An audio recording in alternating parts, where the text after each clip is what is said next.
आस्था झा आप सभी का स्वागत करती हूँ हेलो बिहार पर। आइए नजर डालते हैं आज की सुर्खियों पर।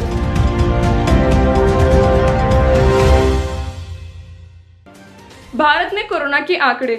कुल मामले 10,77,618, कुल मौतें 26,816, कुल ठीक हो चुके 6,77,423, सक्रिय मामले 3,73,389।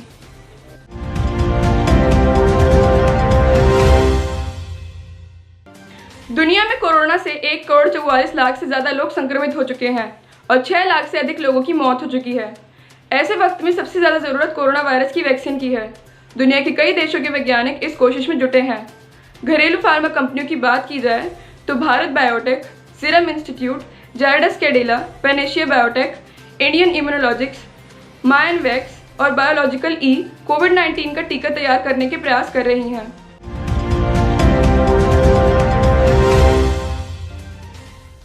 केंद्रीय स्वास्थ्य मंत्रालय ने रविवार को कहा कि भारत में कोरोना के मामलों में मृत्यु दर क्रमशः घट रही है और इसका श्रेय अस्पतालों में भर्ती मरीजों के बेहतर क्लिनिकल प्रबंधन को जाता है।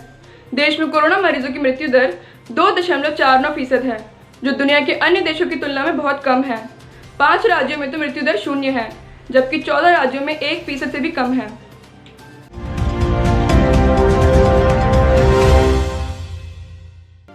कर्नाटक के उत्तरी कलबुर्गी जिले के सरकारी अस्पताल में सुअरों के घूमने का वीडियो रविवार को वायरल हुआ है।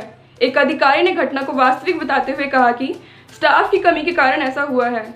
राज्य के स्वास्थ्य मंत्री ने अस्पताल प्रबंधन को सुअर मालिक के खिलाफ कार्रवाई का निर्देश दिया है। कोरोना संकट के बीच स्कूलों को खोलने का फैसला अब अभिभावकों की राय से ही होगा। मानव संसाधन विकास मंत्रालय ने फिलहाल यह फैसला अभिभावकों पर ही छोड़ने का निर्णय लिया है। इसके तहत अभिभावकों को बताना होगा कि वह स्कूल कब खुलवाना चाहते हैं, अगस्त, सितंबर या फिर अक्टूबर में। साथ ही स्कूलों के खुलने के बाद उनकी स्कूलों से क्या अपेक्षाएं होंगी।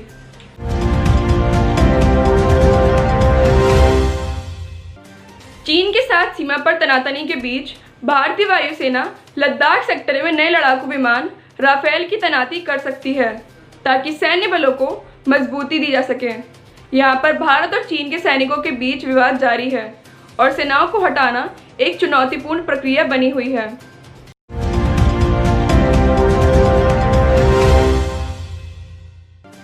असम में 5 और लोगों की मौत के साथ बाढ़ संबंधी घटनाओं में मरने वालों की संख्या 84 हो गई है।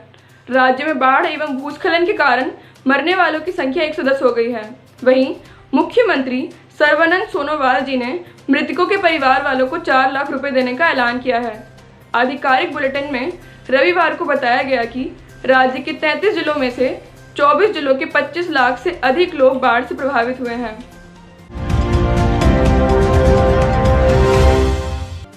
राजस्थान संकट को लेकर कांग्रेस का सब्र अब जवाब देने लगा है। पार्टी के अंदर पूर्व प्रदेश कांग्रेस अध्यक्ष सचिन पायलट जी के प्रति हमदर्दी रखने वाले नेता और कार्यकर्ता भी अब उनके खिलाफ कार्रवाई की मांग करने लगे हैं। पार्टी नेताओं का कहना है कि इस मामले में फौरन कड़ी कार्रवाई की जानी चाहिए, क्योंकि भाजपा के साथ उनके संबंध साबित हो चुके हैं। इस बीच मुख्यमंत्री अशोक गहलोत जी जल्द विधानसभा का सत्र बुलाकर सदन के अंदर अपनी सरकार का बहुमत साबित कर सकते हैं।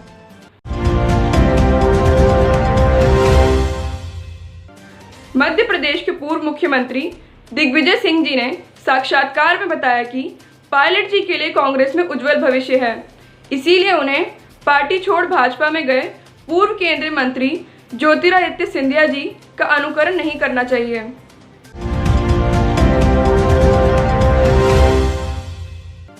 कांग्रेस ने केंद्र सरकार की नीतियों और भारतीय सीमाओं की सुरक्षा को लेकर प्रधानमंत्री मोदी जी से रविवार को जवाब तलब किया। कांग्रेस ने कहा कि प्रधानमंत्री लद्दाख में दौलत बेग ओल्डी और देपसांग सेक्टर में चीन द्वारा अतिक्रमण और निर्माण का बंद किया जाना सुनिश्चित करें।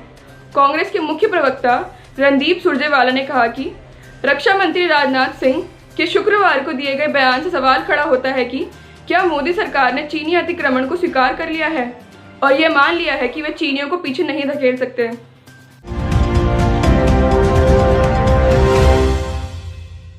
8 पुलिसकर्मियों की हत्या के मुख्य आरोपित विकास दुबे के एनकाउंटर के बाद उसके करीबी ब्रह्मनगर के कारोबारी जयकांत वाजपेयी को पुलिस ने रविवार देर रात गिरफ्तार कर लिया। उस पर विकास को कारतूस सप्लाई करने की पुष्टि हुई है। इसके साथ ही मुठभेड़ में मारे जा चुके बहुवन के जीजा डब्बू को भी दबोच लिया गया है। दोनों के खिलाफ षड्यंत्र रचने और आर्म्स एक्ट की धारा में FIR दर्ज की गई है।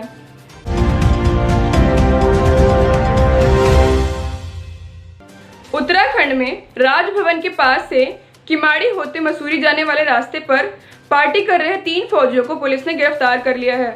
इन तीनों पर ग्रामीणों के साथ मारपीट करने का भी आरोप है। जल्द ही इन्हें कोर्ट में पेश किया जाएगा।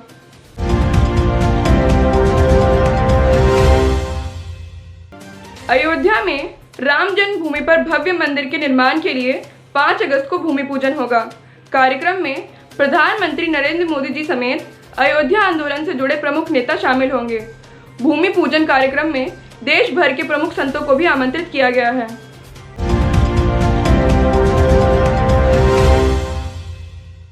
कोरोना वायरस की वजह से लागू लॉकडाउन के बीच अपने गांवों को लौटने वाले प्रवासी मजदूरों ने एक बार फिर से शहरों की राह पकड़ ली है। धीरे धीरे वे शहरों को लौट रहे हैं। उद्योग जगत के लोगों का कहना है कि इसके अलावा कुछ नियोक्ताओं द्वारा खुद प्रवासी मजदूरों को परियोजना स्थलों पर वापस लाया जा रहा है। बुनियादी ढांचा क्षेत्र की बड़ी परियोजनाएं रुकने की वजह से इंजीनियरिंग कंपनियां बुरी तरह प्रभावित हुई थीं। अब ये कंपनियां छत्तीसगढ़, उत्तर प्रदेश, बिहार, पश्चिम बंगाल, उड़ीसा, झारखंड, राजस्थान और गुजरात जैसे राज्यों से श्रमिकों को खुद वापस लाने की पहल कर रही हैं।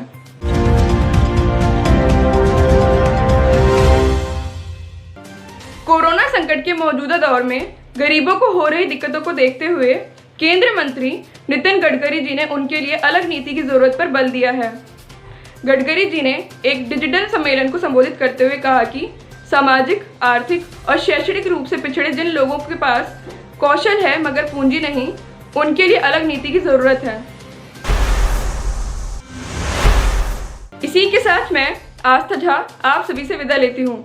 कल फिर मुलाकात होगी कुछ नई खबरों के साथ। तब तक के लिए अपना और अपने परिवार का बहुत ख्याल रखें। आशा करती हूँ आपको हमारा न्यूज़ प्रोग्राम पसंद आया हो।